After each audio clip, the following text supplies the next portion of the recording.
Et bienvenue dans le 100e épisode de Bien avec soi. Et oui, ça se fait, ça a été du travail. Merci pour celles et ceux qui sont là depuis le tout premier épisode, je sais qu'il y en a.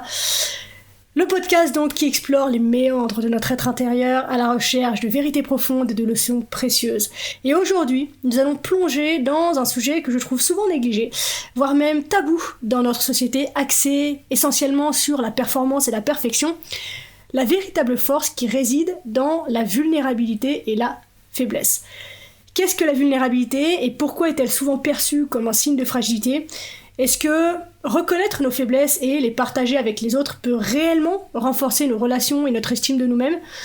Pourquoi, malgré toutes les preuves de sa puissance, est-il si difficile d'embrasser la vulnérabilité ? Donc au cours de cet épisode, nous allons explorer ces questions et bien d'autres encore. Nous allons plonger au cœur de l'expérience humaine, cherchant à comprendre comment la vulnérabilité peut être une source de force incroyable et comment elle peut nous aider à nous connecter plus profondément avec nous-mêmes et avec les autres. Alors, prépare-toi à remettre en question tes idées préconçues et à explorer un aspect essentiel de ton être que tu pourrais avoir tendance à cacher.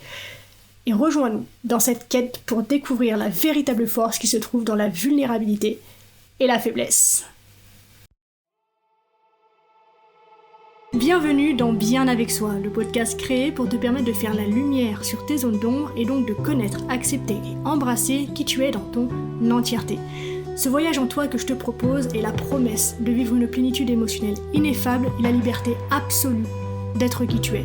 Pour cela, je te parle de développement personnel, de coaching, de philosophie, de spiritualité, de résilience, de mindset et aussi de mes apprentissages. Je suis Marie Perron, coach spécialisée dans le shadow work.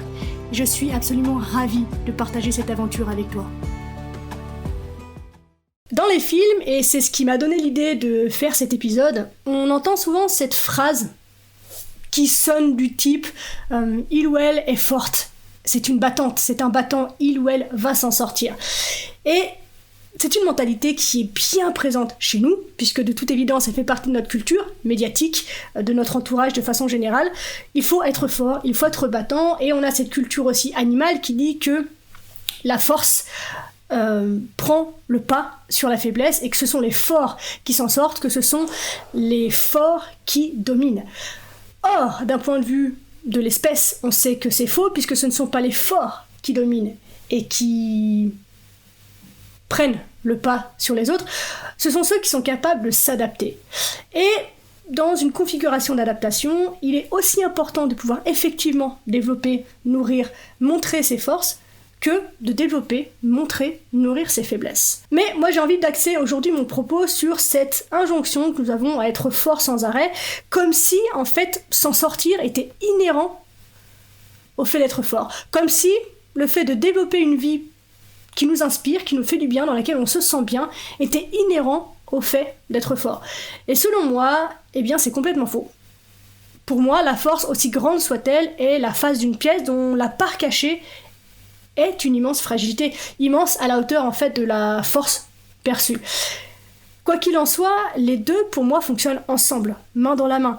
Et à vouloir absolument être fort, nécessairement on nie nos faiblesses. Et à se considérer faible, on fuit nos forces.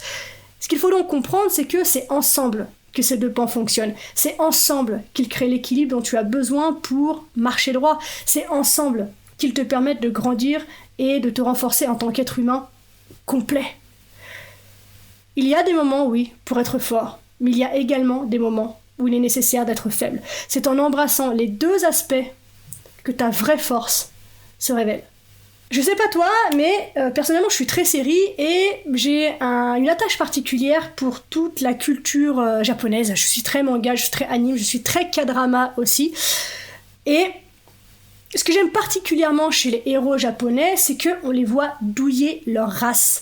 Je suis désolée pour le vocabulaire, c'est fait exprès pour accentuer cet aspect-là, mais je trouve que par rapport aux héros américains, type Superman, Spider-Man, Batman, tout ça, on n'a pas le même accès à la faiblesse et donc à l'effort auquel elle pousse pour pouvoir accéder à ce à quoi les héros aspirent.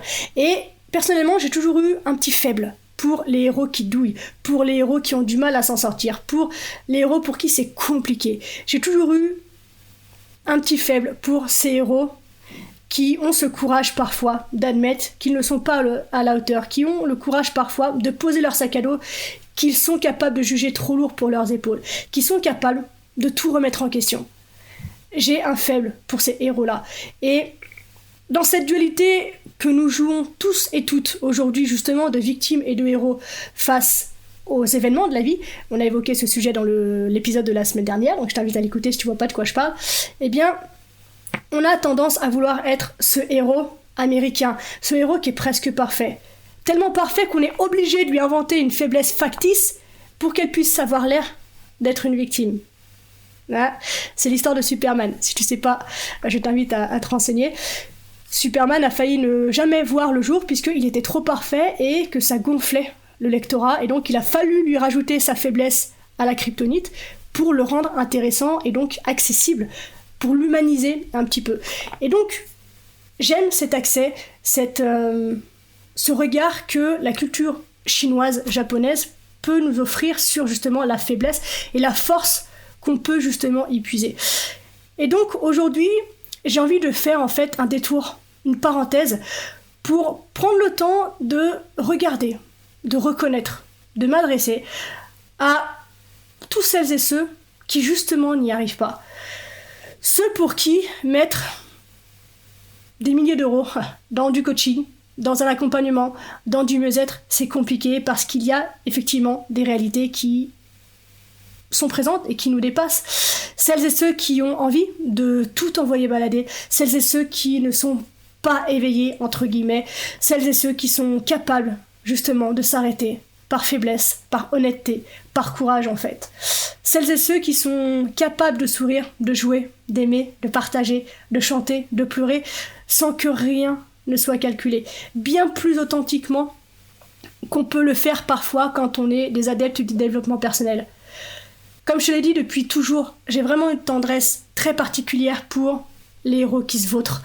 Ceux dont le sac est trop lourd et qui ont le courage de le déposer pour se redresser, pour respirer, pour prendre le temps de choisir ce qu'ils ont envie d'être, ce qu'ils ont envie de faire, ce qu'ils ont envie d'avoir. Ceux qui, à l'inverse, justement, sont également trop têtus ou trop habitués pour le déposer, ce sac, mais qui pourtant sont là, jour après jour.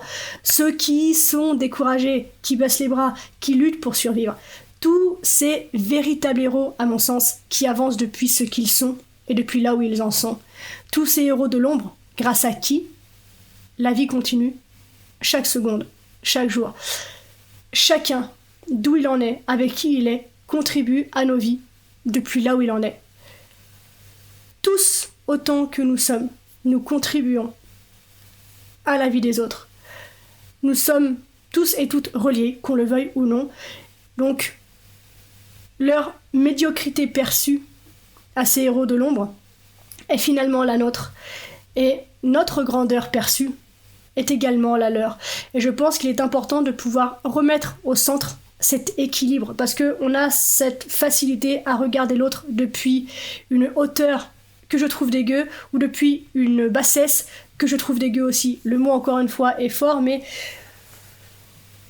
surtout, je trouve, dans le développement personnel, il y a toute une partie du développement personnel où on a cette certitude de savoir plus que les autres, de savoir mieux que les autres, de faire mieux que les autres et d'avoir un regard sur le monde que les autres n'ont pas. Mais je suis convaincue, et mon métier me permet d'en témoigner chaque jour, que chaque histoire a quelque chose à nous apporter, peu importe le regard que l'on peut porter sur la personne qui nous parle, peu importe le jugement qu'on peut avoir sur ce qu'il nous renvoie, sur ce qu'on perçoit de lui. On a tous à apprendre les uns des autres. Nous sommes tous des héros à notre manière, et donc nous avons tous la capacité, de toute façon c'est inhérent à notre condition, de contribuer à la vie des personnes qui nous entourent, et plus largement, puisque comme l'effet papillon, paf, une pierre dans l'eau, se déploie bien plus loin et hors de notre contrôle ensuite. Et en ce qui me concerne, c'est dans mes pires moments que j'ai pu puiser mes plus grandes forces. C'est dans les moments difficiles aussi, c'est en sortant des moments difficiles où je me suis sentie impuissante, où je me suis sentie faible, que ma fierté grandit et est d'autant plus intense que la situation à surmonter a été difficile.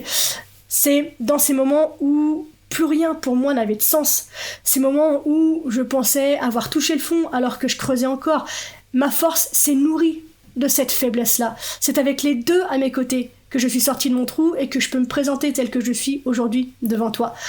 Accepter de me laisser toucher le fond, de me noyer dans mes ténèbres et dans ce que je haïssais littéralement en moi est vraiment la meilleure chose que j'ai pu faire pour moi. Ce n'était pas la plus drôle, ce n'était pas la plus agréable, ce n'était pas la plus confortable, mais sincèrement c'était la meilleure. En me laissant couler, j'ai appris à nager, jusqu'au jour où, enfin, j'ai pu respirer, prendre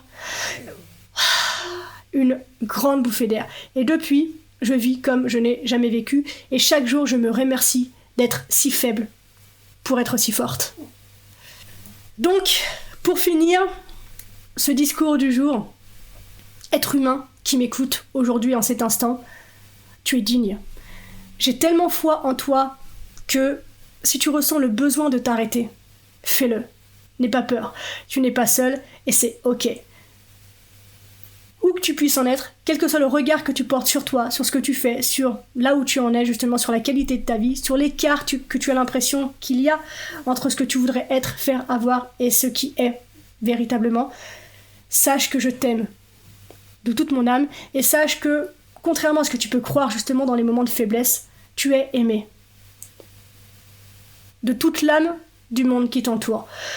Donc oui, ton sac à dos peut être trop lourd pour toi.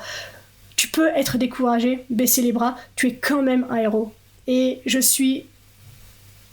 me sens incroyablement privilégiée et reconnaissante de pouvoir croiser ta route, quelle que soit la forme que cette rencontre peut prendre. Donc, merci d'être qui tu es. Merci d'être ce héros. On arrive déjà à la fin de cet épisode, merci du fond du cœur de l'avoir écouté jusqu'au bout. J'espère qu'il t'a plu, si c'est le cas, n'hésite pas à me le faire savoir et à m'encourager en mettant 5 étoiles et un commentaire sur ta plateforme d'écoute. Les témoignages et les interactions, ça m'aide simplement à rendre le podcast visible et donc disponible à un plus grand nombre de personnes. Ça ne te coûte rien et c'est vraiment super important pour moi, donc merci infiniment pour ta contribution. Sache que si tu as envie d'aller plus loin sur les notions que j'aborde dans ce podcast, je propose des accompagnements de coaching, donc si cette voix t'appelle, sens-toi libre de me contacter, t'as tout ce qu'il faut pour ça dans la description, et nous verrons ensemble ce qu'il est possible d'accomplir. Voilà, on se retrouve très vite dans un nouvel épisode, d'ici là, prends soin de toi, sois reconnaissant envers la vie, et surtout n'oublie jamais que tu es la personne la plus importante de ta vie, et que de ce fait, tu mérites ce qu'il y a de meilleur. Je nous aime. À la revoyure.